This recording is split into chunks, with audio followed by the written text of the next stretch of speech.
Salut à tous et bienvenue pour une nouvelle vidéo.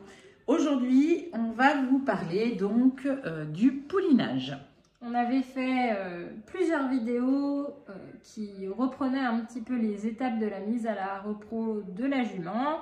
Donc d'abord, ce qu'il fallait prévoir en amont, et puis ensuite tout ce qui était insémination, cycle de la jument. La vidéo de la semaine dernière concernait ce qu'on doit faire quand la jument est pleine. Et là maintenant, on arrive au poulinage. Donc votre jument est pleine, elle a passé donc toute sa gestation. Vous avez bien fait attention à tout ce qu'on vous avait dit, donc les vermifuges, les vaccins, tout ça. On a dit qu'on ferait une petite vidéo aussi sur les pathologies. Oui, on fera sur les pathologies de la gestation. Ce sera la prochaine vidéo. Et puis là, j'y pensais en faisant le truc sur le poulinage.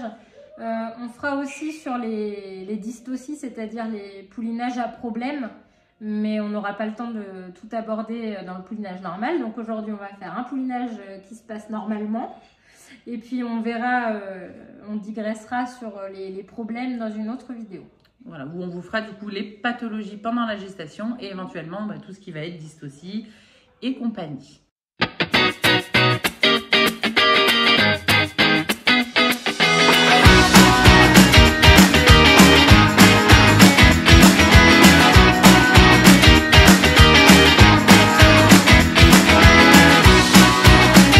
Donc, votre jument est pleine. Dans la dernière vidéo, dans les dernières parties, vous avez dû faire votre choix pour le poulinage de votre jument. Donc, soit prendre le parti de le faire vous-même, ce qu'on vous déconseillait si vous n'êtes pas... ce que l'on vous déconseillait si vous n'êtes pas averti, tout du moins. Et sinon, vous avez choisi votre centre pour faire pouliner votre jument. Un petit rappel sur les dates du terme. On en avait un petit peu parlé la dernière fois, mais bon, c'est quand même important. On dit en général que les juments ont un terme autour de 11 mois en 2 jours, soit à peu près 340 jours, mais ça peut être entre 320 et plus de 365 jours de gestation. En dessous de 320 jours, on va considérer que le poulain est prématuré. Donc là, nous, on va s'intéresser aux juments qui ont passé les 320 jours. Si c'est long, c'est pas grave. Ce qu'on veut pas, c'est qu'elles poulinent plus tôt. Donc on l'avait aussi dit lors de la dernière vidéo, mais pour rappel, avant d'envisager le poulinage, il faut vérifier que la jument n'avait pas eu une vulvoplastie, donc la vulve cousue, pour que le poulain ait la place de passer. Bon, on vous laisse vous référer à l'ancienne vidéo, on en avait déjà un petit peu parlé. Donc, vous avez calculé vos 340 à partir de la date d'ovulation. Bon, même si vous le faites à partir de la date d'insémination, ça ne changera pas grand-chose, mais en tout cas, on compte 340 à partir de la date d'ovulation. Au lieu de vous casser la tête à calculer vos petits 340, il y a des applis qui font ça très très bien. Moi, j'en ai une, Marine aussi. C'est une application où on rentre la date d'ovulation, vous mettez l'espèce concernée, donc là, les chevaux, et ça va vous calculer la date prévue du terme. Oui, c'est conseillé de faire ça d'ailleurs, parce que tous les ans, on a des dates de terme un peu ésotériques. Voilà, on recalcule et on se rend compte, ah ben non, en fait. C'était pas ça du tout. C'est pas ça. Et des fois, ça change un petit peu tout, quand même. C'est ça. Donc, bien, voilà, calculer. En général, moi, ce que je fais quand j'ai des juments qui arrivent au poulinage, pour que le calcul soit efficace, je demande toujours la date d'ovulation et je calcule moi-même. Donc, notez bien la date d'ovulation. Aussi. Très important. Notez la date d'ovulation et donc on compte 340, mais on n'oublie pas que potentiellement, avant 320, enfin à partir de 320, elles peuvent pouliner. C'est pour ça qu'on demande aux juments d'arriver au moins un mois avant, en général, 3 semaines, pour plusieurs raisons dont on avait parlé, je crois, pendant la dernière vidéo. Voilà, que ce soit pour apprendre à les connaître, pour qu'elles fassent leur immunité, tout ça, et la surveillance. Donc, la surveillance. Voilà, alors comment on sait maintenant que le poulinage, ça va être là maintenant tout de suite? Ou en tout cas que ça se prépare. On se rapproche parce que franchement, on arrive quand même à savoir Ah oui, on arrive à savoir dans les 24 heures, mais quand est-ce qu'on sait qu'elle commence à se préparer? Qu'est-ce qu'on surveille et qu'est-ce qui va nous indiquer que ça va être imminent? La première chose, les mamelles. Ouais. Je pense que c'est un des indicateurs premiers chez la jument, qu'elle soit primipare ou pas d'ailleurs. Attention, tout est possible. Tout est possible. Bien sûr qu'il y a des juments qui vont pouliner sans faire de mamelles, mais elles font quand même de la mamelle, dans le sens où parfois, ça peut être en quelques heures. Voilà, parfois en 2 heures, elles vont faire de la mamelle. Donc, on a l'impression qu'elles font pas de mamelle, mais c'est simplement qu'en fait, ça arrive tellement vite que, bah, on l'a vu, par exemple, 4 heures avant, on se dit, ah bah c'est bon, il n'y a pas de mamelle, et hop, surprise, le matin, il y a un poulain. Donc, on surveille les mamelles. Alors après, c'est quand même pas le cas le plus fréquent, les juments qui ne font pas de mamelles, hein. En général. Ça commence bien avant, on a le temps de voir arriver le truc, hein. C'est quand même rare qu'elles nous plantent. Ouais. Sachant que ça dépend des juments, il y a des juments qui vont commencer à faire de la mamelle 1 mois avant, certaines 2 semaines avant, certaines 1 semaine avant. Ça, il n'y a pas vraiment de règle. En tout cas, on surveille la mamelle de la jument. Donc on surveille quoi? Ben, la mamelle, elle va se remplir, hein. Au début, sur une jument qui n'a pas de poulain, qu'on n'a jamais eu ou qu'on n'a pas eu depuis longtemps, ben, il y a juste 2 petits rayons. Et puis, bah, au fur et à mesure que la mamelle se développe, ça va faire vraiment un pic, quoi, avec un petit rayon au bout. Alors, c'est pareil, il y a plein de conformations qui existent, hein. Elles ont des nichons toutes différents. Mais l'idée, c'est ça, c'est que ça va faire vraiment un pic, une citerne où il y a le lait avec le rayon au bout, qui va devenir en général de plus en plus rempli, donc de plus en plus ferme. Et on va voir aussi le réseau veineux, le réseau vasculaire se développer, donc on va avoir des grosses veines en dessous du ventre. Ça, c'est vraiment quand la mamelle est tendue, hein. Vers la fin. Voilà, donc c'est vrai que quand on n'a pas l'habitude de voir des mamelles comme ça, on a l'impression que c'est beaucoup des fois, alors que c'est le quart de la moitié du résultat final. Donc vraiment, on vous calera des photos de mamelles. On vous mettra mais des mamelles vraiment gonflées, c'est vraiment des bonnes mamelles. Donc ça, c'est l'indicateur premier, moi, je pense. Tant qu'on n'a pas de mamelles, nous, on teste rien d'autre, forcément. De toute façon, tu ne peux pas tester grand-chose. Non, mais je veux dire, même la vulve, en général, on ne s'y intéresse pas outre mesure. Bah, on la regarde parce qu'on regarde s'il n'y a pas des écoulements et tout. Donc, de toute façon, s'il y avait des changements, on le verrait. Mais on les enquiquine pas, oui, tant qu'il n'y a rien de spécial. Hein. Donc, quand votre jument commence à faire de la mamelle, normalement, une fois qu'elle est bien tendue, vous devriez avoir des sécrétions. Et à partir de ce moment-là, on peut tester plein de choses en fait. Le pH notamment sur ces sécrétions. On peut doser éventuellement la teneur en calcium, que nous on fait pas. Et puis on peut doser la quantité d'immunoglobuline qui est contenue dans les sécrétions. En général, nous on fait pH et IgG. Ouais. Et on fait déjà le pH, et tant que c'est pas du tout prêt. Voilà. Alors, qu'est-ce que c'est? Combien doit être le pH finalement? Donc le pH, on teste ça nous avec des bandelettes. On vous mettra des images, c'est des bandelettes de piscine. Alors, on les a toutes testées. Hein.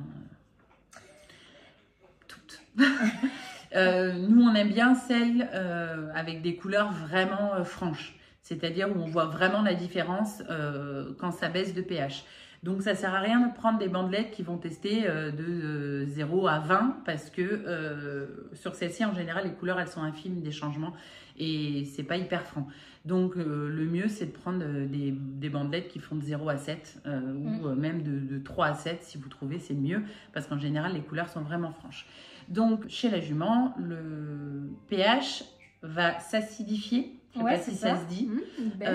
Il baisse dans les dernières 24-48 heures, 2 heures pour certaines juments. Mais en général, quand le pH est à 6,4, on estime que le poulinage se fait. C'est toi qui as les chiffres en tête. Ouais, alors il me semble qu'il y a 80 et quelques % de chance. Attendez, je vais vous dire exactement. Je découpe le truc. Alors, je vous ressors la source ARA nationaux. Donc, quand le pH des sécrétions mammaires devient inférieur ou égal à 6,4, il y a 54% des juments qui vont pouliner dans les 24 heures et en tout cas 97% des juments qui vont pouliner dans les 72 heures. Donc en tout cas, quand le pH devient inférieur à 6,4, on est sûr que quasiment toutes les juments vont pouliner dans les 3 jours. Lorsque le pH est supérieur ou égal, donc si on n'est pas encore au 6,4, 99% des juments ne vont pas pouliner dans les 24 heures. Voilà.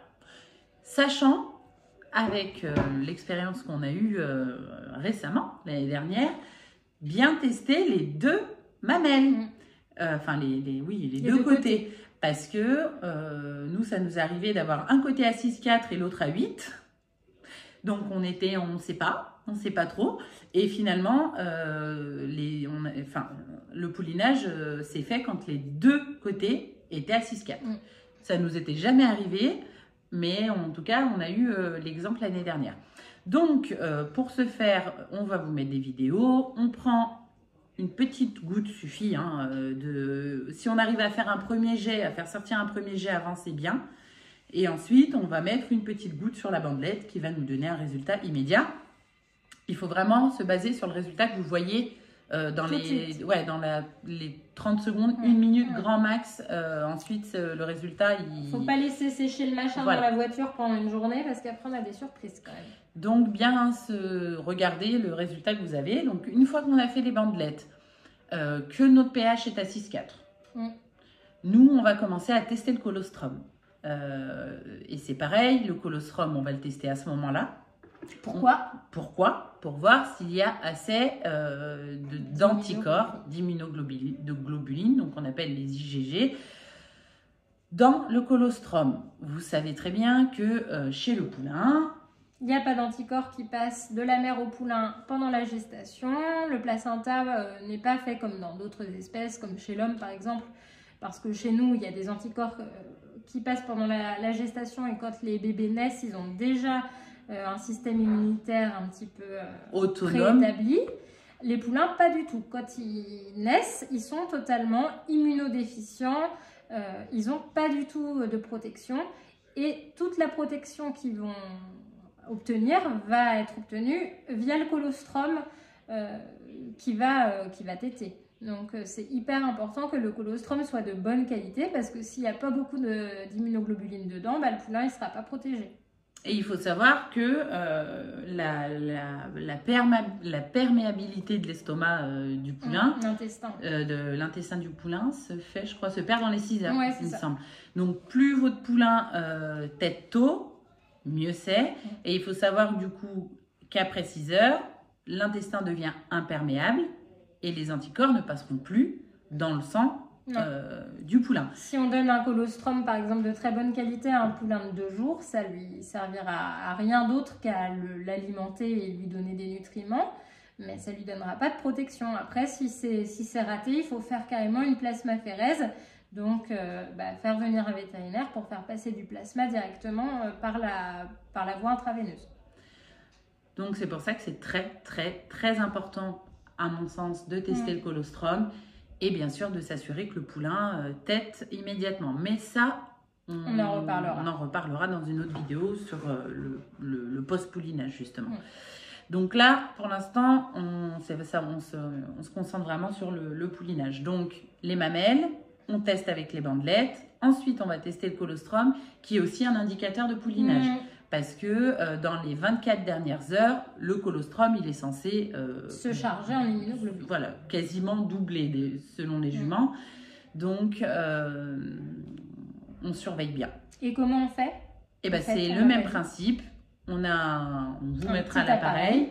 On a un petit appareil. On met une goutte de colostrum dessus. En général, moi, je fais toujours aussi les 2 mamelles. Et ça nous donne un chiffre, et ce chiffre, en fonction de ce qu'il est, va nous indiquer si le colostrum est moyen, bon ou très bon.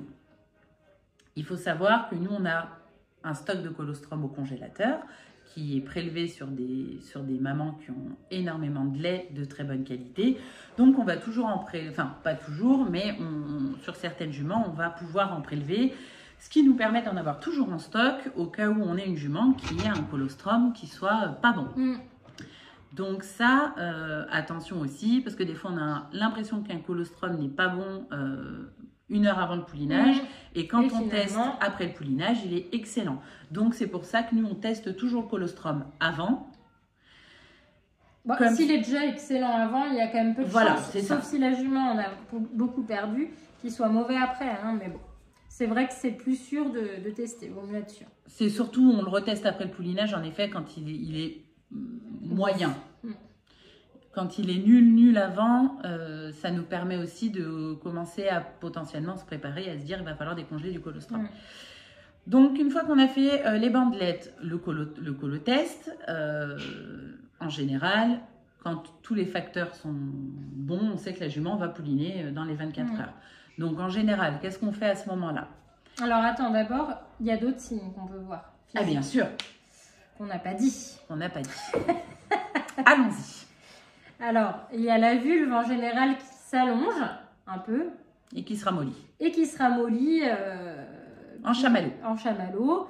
Parce que, évidemment, pour réussir à faire passer un petit poulain, un gros poulain, bon poulain dans les voies génitales, il faut que tout ça soit bien assoupli. Donc, à cet effet, il y a une hormone, la relaxine, qui chamalloise un petit peu tout le truc. Donc, chamalloise.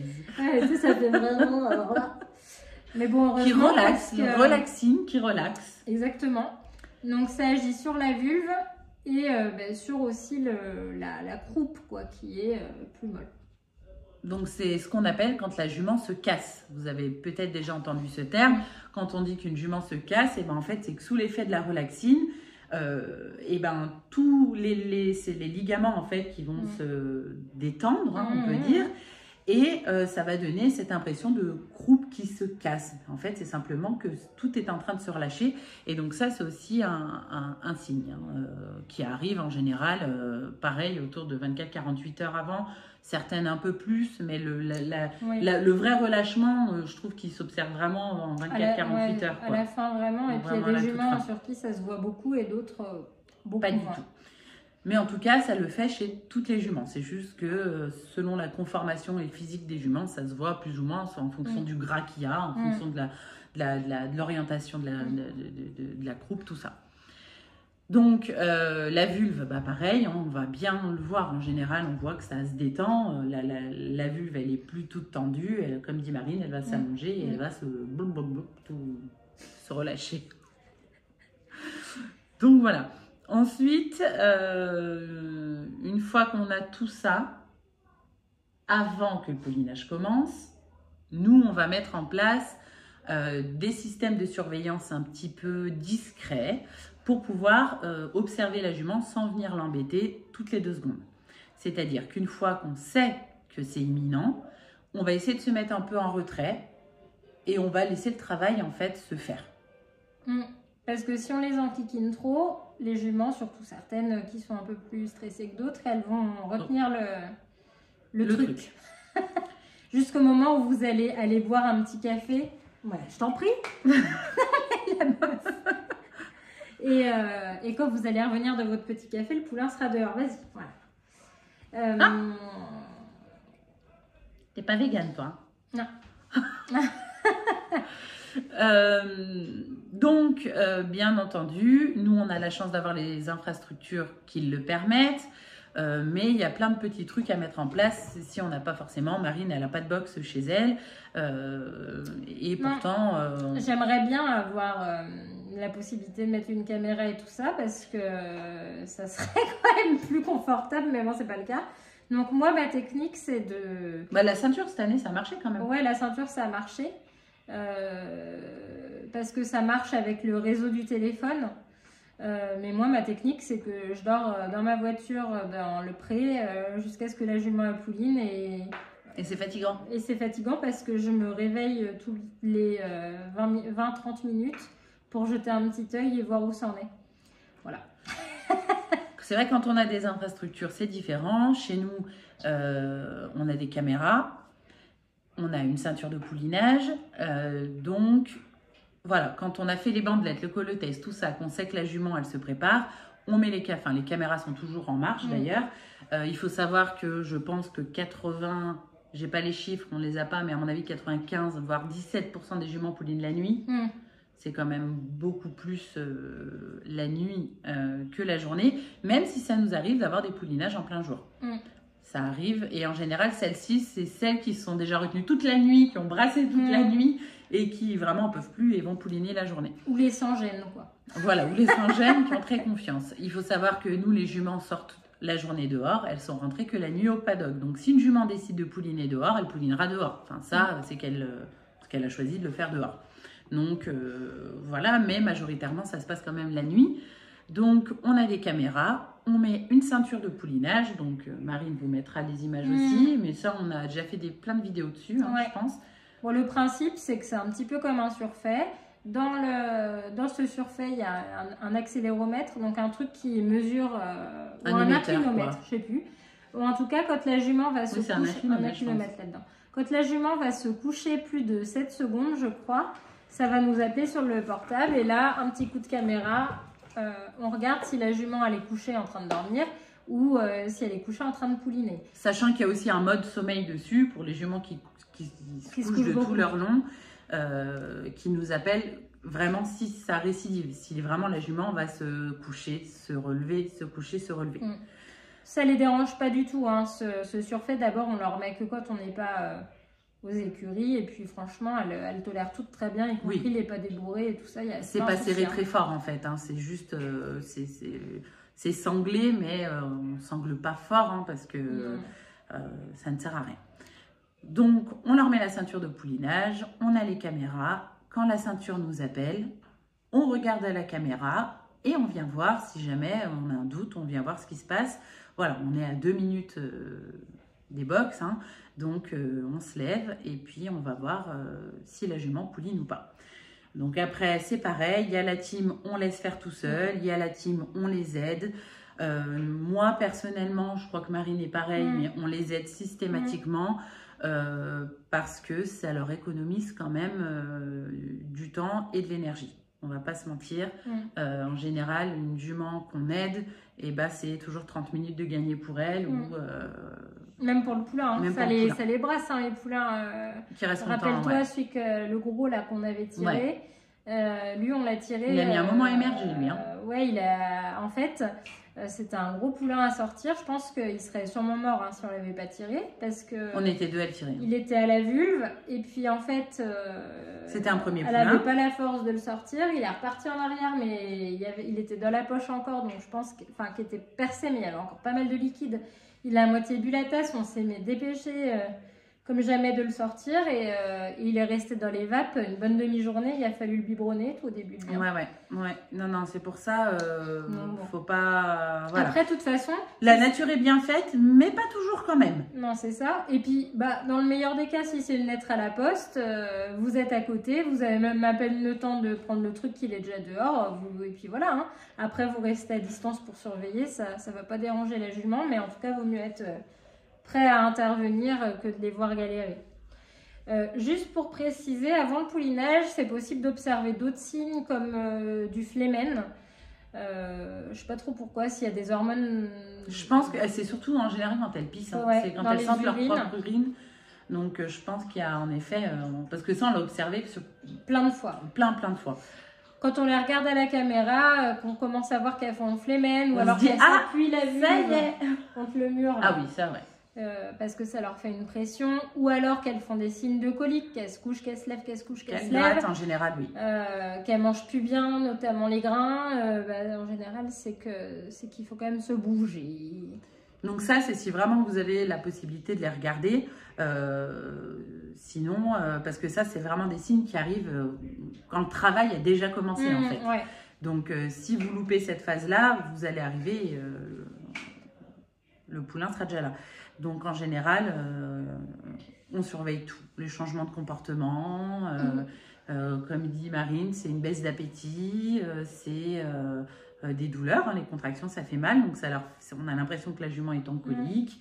C'est pour ça que c'est pas mal des caméras où, même moi, quand je me gare, je me mets un peu à distance et je reste dans ma voiture pour regarder. Parce que c'est vrai que si on est là, les juments qui ont tendance à gratter ou s'appuyer les fesses, elles vont peut-être pas le faire. Donc ça va interférer, on va moins bien pouvoir se rendre compte des éventuels signes, quoi. C'est pour ça qu'on aime bien justement, voilà, observer en toute discrétion, parce que quand vous êtes là à camper dans le box de la jument, vous la gênez en fait. Hein. Elle est dans un moment où elle a mal, où elle n'a pas forcément envie qu'on soit là. Quand vous n'êtes pas bien, vous n'avez pas forcément envie qu'on soit à côté de vous en train de vous observer. Donc voilà, c'est important, moi je pense, de leur laisser un peu d'intimité de manière générale. Des fois aussi, on voit la perte soit du bouchon muqueux, soit de la poche des os. Enfin, soit la poche des os qui se fond. Alors en général, c'est très rapide derrière pour la poche des os. Ça peut être beaucoup plus long pour le bouchon muqueux. Hein. Il y en avait une là qui a traîné pendant 50 000 ans.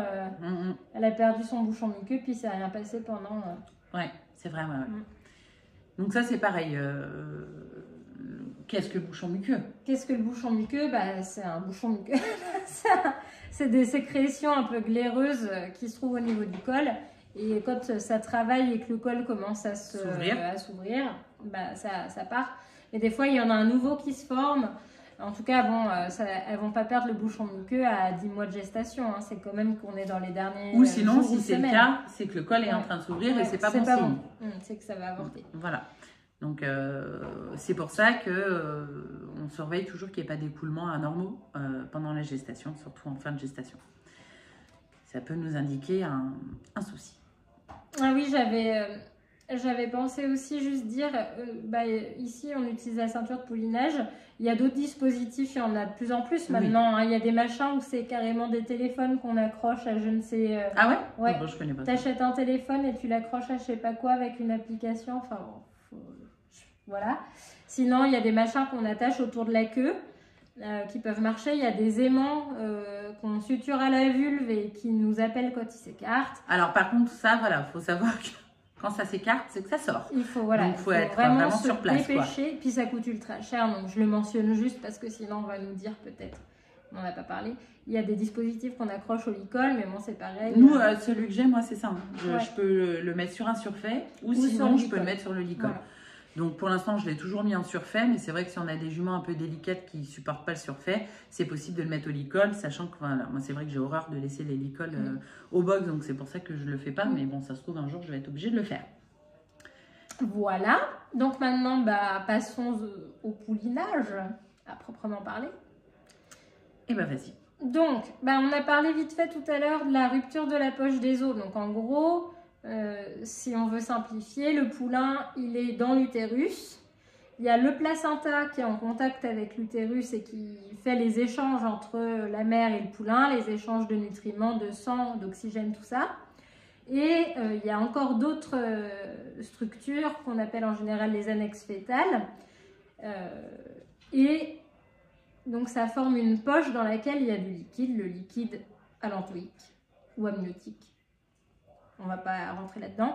En tout cas, quand ça se perce, ça déverse en général pas mal de liquide. Et un petit 20 litres, je dirais, quand même. Hein. Puis c'est un peu, c'est pas de l'eau, quoi. C'est un truc un petit peu gluant, tout ça, quand on glisse un peu. Voilà. Là, c'est que ça commence. Attention, ça se perce pas toujours. Et justement, c'est une des bonnes raisons de surveiller aussi. C'est que si le poulain naît, ce qu'on appelle coiffé, donc dans sa poche qui s'est pas rompue, il se noie. Voilà. Une fois que le cordon s'est rompu, il n'y a plus d'échange. Voilà, si votre poulain est encore dans la poche, c'est cuit. C'est cuit. Il faut ouvrir la poche sinon, mais si on n'est pas là, c'est cuit. Mais c'est cuit en genre 5 minutes. Hein. Donc, oui, même pas. Je pense que voilà. S'il respire dans du liquide, il se noie. Donc, c'est pour ça que, encore une fois, c'est très important de surveiller le poulinage parce que je pense que ça fait partie des morts les plus fréquentes. Et fréquentes aussi, au-delà d'être bête.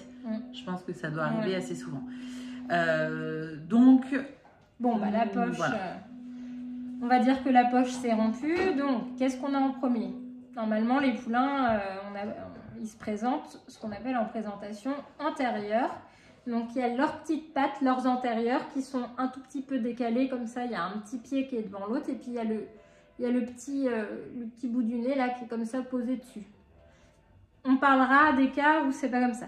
Mais si tout se passe bien, si tout est dans l'ordre des choses, sachant que pour rappel, en général, nous on aura fait une écho avant le poulinage. On fait systématiquement maintenant des échographies, enfin nous non, les vétos, pour voir si le poulain est dans le bon sens.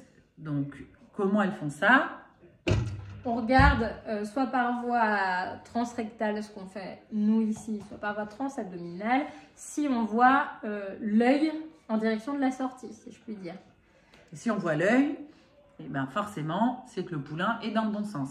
Après, l'écho ne va pas nous dire si la patte elle est bloquée, si les deux pattes sont bloquées, si ça... Non, d'autant que le poulain, il s'engage vraiment au dernier moment. Hein. Donc, quand on fait l'échographie, il n'est pas encore comme ça. Mais enfin, normalement, il a la tête quand même qui est plus vers la sortie que le derrière. Et c'est rare, une fois qu'il est en tout cas la tête vers l'avant, qu'il change de position au dernier moment. À la fin de gestation, c'est fini. S'il a la tête vers la sortie, la tête vers la sortie. Et puis, donc, même s'il est mal positionné, si déjà il a la tête vers la sortie, c'est mieux. C'est quand même toujours plus facile à résoudre que s'il est complètement mélangé, le truc. Bon.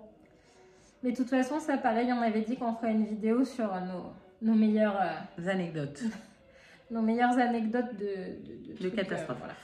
Voilà, donc, présentation antérieure, une petite patte en avant par rapport à l'autre un tout petit peu, et le museau. Donc au début... Et la poche. Et la poche. Donc... À ce stade-là, c'est rare que la poche soit rompue. Hein. Ouais. En tout cas, pas de façon large. Voilà, pas de façon large. Donc, la jument a la décontraction utérine et abdominale. Donc, on voit son ventre qui fait genre...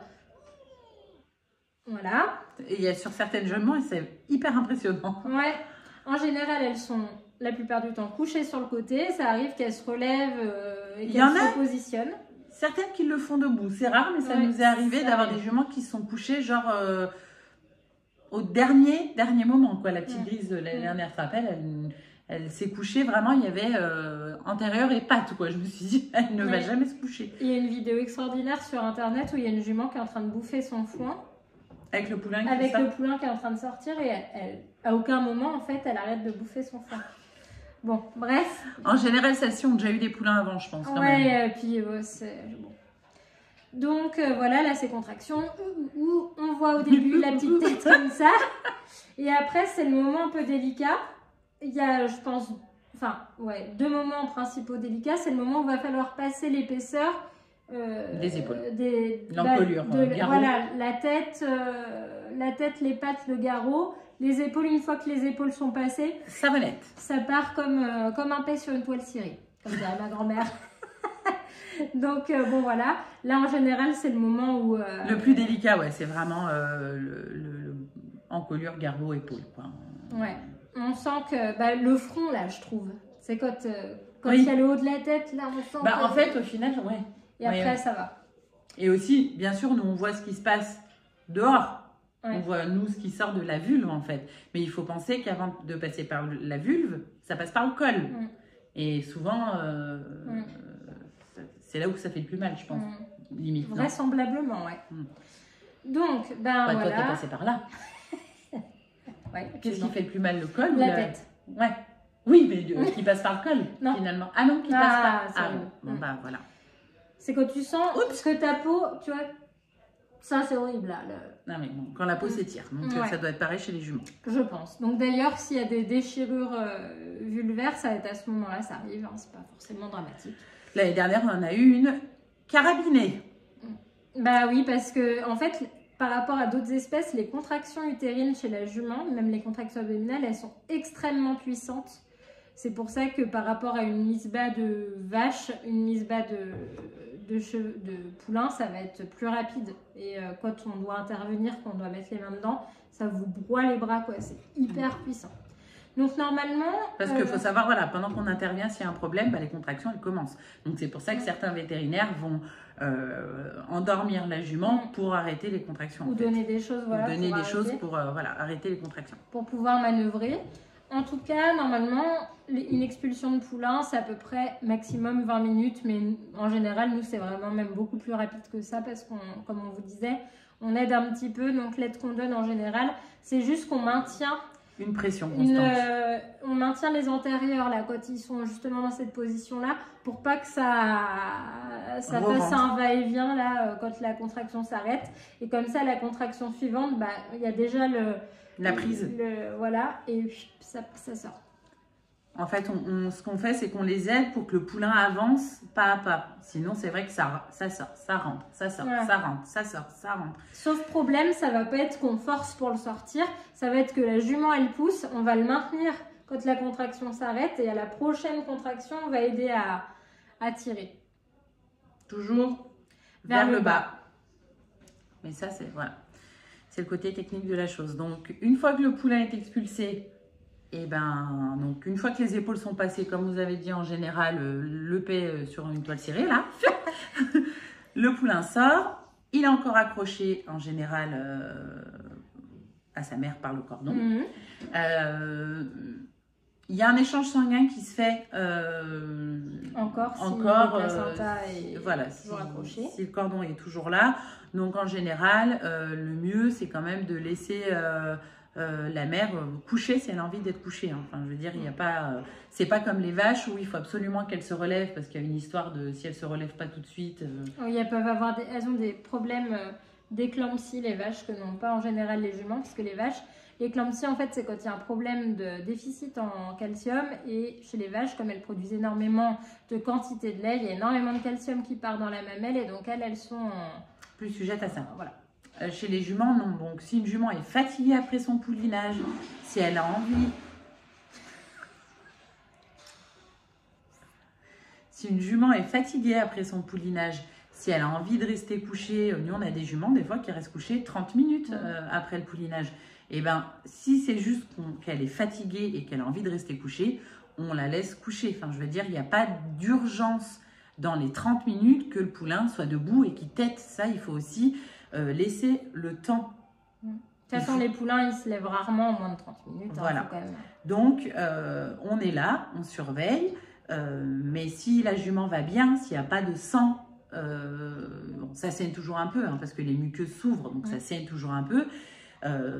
Mais s'il n'y a pas de sang de manière anormale, c'est-à-dire du sang qui sort en grande quantité, si la jument, vous voyez qu'elle est juste fatiguée, eh ben, c'est pas grave, on laisse la jument prendre son temps.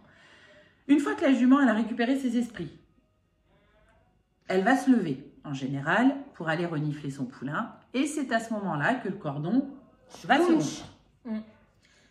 Alors, en général, on ne coupe pas le cordon nous-mêmes. Sinon, jamais. Comme on le coupe, ça peut faire une hémorragie parce qu'on va trancher dans les vaisseaux. Ce qui se passe quand la jument se lève ou se déplace ou que le poulain bouge, ça va étirer comme ça et ça va écraser les vaisseaux. Ça arrive quand même, on en parlera dans la vidéo sur les problèmes, que ça saigne, mais c'est très rare. Donc bien entendu, avant tout ça, on vérifie une fois que le poulain est sorti, qu'il puisse respirer. Ça c'est le premier truc. Hein. Le poulain est sorti, il est encore dans sa poche. On enlève la poche de la tête. On lui enlève les petits morceaux qu'il peut y avoir là sur les naseaux. Parce que c'est pareil, ça peut faire comme un sac plastique sur les naseaux. Hein. Donc vraiment, on dégage la tête. Une fois que on a dégagé la tête, que le poulain, là on est dans des cas où tout va bien. Le poulain respire, le poulain va bien. Ensuite la mère se relève, rupture du cordon. Et là, elle va faire connaissance avec son bébé. Et là, c'est aussi quelque chose à surveiller plus. Attends, parce que ça, après, on expliquera tout à la prochaine vidéo, non? Le tétage... Ouais, mais au moins voir, tu vois. Donc, une fois que la mère s'est levée et que le cordon est rompu, elle va venir faire connaissance avec son poulain. Et là, c'est pareil, on surveille quand même qu'elle ne soit pas agressive. Voilà, on vous expliquera, on va faire la prochaine vidéo sur le post-poulinage immédiat. Donc, ce qu'on fait tout de suite après le poulinage. Donc voilà, là vous avez le déroulé d'un poulinage qui se passe bien en lambda. Donc, dernière étape quand même, la délivrance. Bien entendu. Une fois que le poulain est sorti, il reste les annexes fétales et le placenta à évacuer par la jument. Cette étape doit se faire en général dans les 6 heures post-poulinage, sinon ça nécessite l'intervention d'un vétérinaire parce que ça peut provoquer des infections, des métrites, des fourgures, plein de choses. Et donc, comment ça se passe? La jument, elle a des petites contractions, bien souvent elle se recouche et puis le placenta sort et ça fait, tout sort normalement d'un seul tenant et nous, on doit surveiller... vérifier plutôt que tout soit là. Donc, ça forme, on vous remettra des images, mais il y a les... Bah non, on ne vous mettra pas d'image, sinon on sera censuré. Oui. Ça fait un petit F. Ça fait un petit F, il y a les deux cornes, comme si ça faisait un moulage. Du poulain. Voilà, de l'utérus de la mère. Oui, de l'utérus dans lequel se trouve le poulain. À savoir que, en général, quand le poulain se lève et va téter, ça va faire une petite décharge d'ocytocine à ce moment-là, qui va aider aussi à la délivrance. Mais ça, on vous en parlera dans la vidéo de post-poulinage. Oui, ça, on en parlera dans la vidéo de post-poulinage. Et concernant l'aspect du placenta, de toute façon, comme on avait dit qu'on allait faire les pathologies de gestation dans la placentite, on reparlera de ce à quoi ressemble un placenta de façon plus détaillée à ce moment-là. Donc bah là, on est pas mal pour le poulinage. Ouais. Le poulinage s'est bien passé, le poulain est là. Félicitations madame. Félicitations madame. Et ensuite, bah voilà, on vous refera une autre vidéo sur la surveillance post-poulinage et sur justement les problèmes pendant le poulinage. Mais là, cette vidéo, c'était vraiment quand tout se passe bien, ce qu'on observe et ce à quoi on va faire attention. Bon bah voilà, je pense qu'on a dit à peu près l'essentiel. À savoir qu'on a, nous, une trousse de secours, ça on n'a pas précisé, ah, oui, c'est vrai. Mais on a fait des vidéos, on a toujours une trousse de secours, une trousse poulinage, dans lequel va se trouver bétadine, iode pour désinfecter le cordon, des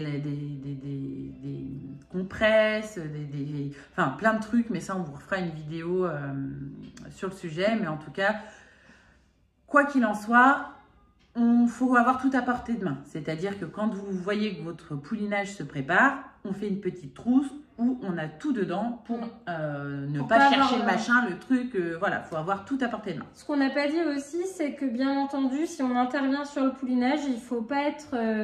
Enfin, il faut être propre. Oui. On ne va pas mettre des bactéries sur le poulain, dans l'utérus, enfin dans le vagin et tout ça de la jument. Donc on vient se laver sans rien sur les bras, pas de... bijoux, pas de bijoux, pas de bracelet brésilien de cet été ou je sais pas quoi, rien, nettoyer. À la bétadine de préférence. Voilà, et après on peut y aller. Il y a certaines personnes qui mettent des gants. Comme on veut. Comme on veut. Moi, je sais que j'arrive pas, les gants, j'y arrive pas. J'ai une dextérité avec, c'est antipratique. Voilà. Au bout de 5 minutes, de toute façon, le truc, il est pété. C'est ça, et ça glisse en plus avec le liquide amniotique. Donc, si vous intervenez, en tout cas, il faut être nickel, chrome. On se lave bien à la bétadine. Et même si on met des gants, on se lave avant. Et on ne touche pas n'importe quoi avec les gants une fois qu'on les a. Voilà. Donc, une raison pourquoi il faut avoir la trousse préparée. Parce que ça va pas être le moment d'aller chercher dans des tiroirs et toucher des trucs dégueux. Il faut que tout soit prêt et propre et bien emballé. Voilà, et la bétadine est prête. Donc, je sais qu'on a le lavabo. Quand ça se prépare, on a la bétadine, le lavabo et on se lave systématiquement les mains avant d'aller sur un poulinage. Il y a le temps de se laver les mains. De toute façon, comme on vous a dit, il y a plein d'étapes à surveiller avant. Donc, même si la jument, elle se couche et que ça commence tout de suite. Vous avez 2 minutes pour vous laver les mains. On peut se laver les mains, pas de souci. Voilà, et bien écoutez, n'hésitez pas comme d'habitude à nous suivre, à liker, à vous abonner. Et puis sur TikTok aussi, où on est bien active aussi. Et puis bah, comme d'habitude, les sorties YouTube, c'est le samedi matin à 7 h maintenant que je sais le faire. Et puis voilà, n'hésitez pas à nous suivre, là les poulinages vont commencer. Donc voilà, à bientôt, salut!